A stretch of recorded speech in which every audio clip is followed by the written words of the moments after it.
If you want to stop eBay from automatically renewing your subscriptions or listings, follow these simple steps to manage your settings effectively. Step 1. Log into your eBay account.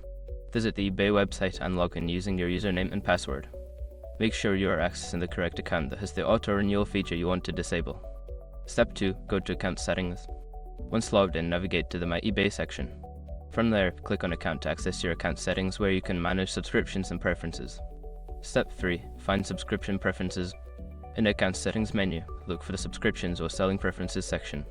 This is where you can view all your active subscriptions and Auto Renewal settings. Step 4. Disable Auto Renewal. Locate the specific subscription or listing that you want to stop from auto renewing. There should be an option to turn off Auto Renewal. Click on this option and confirm your choice when prompted. Step 5. Save changes. After disabling Auto Renewal, make sure to save your changes. You may receive a confirmation message indicating that the Auto Renewal has been successfully turned off.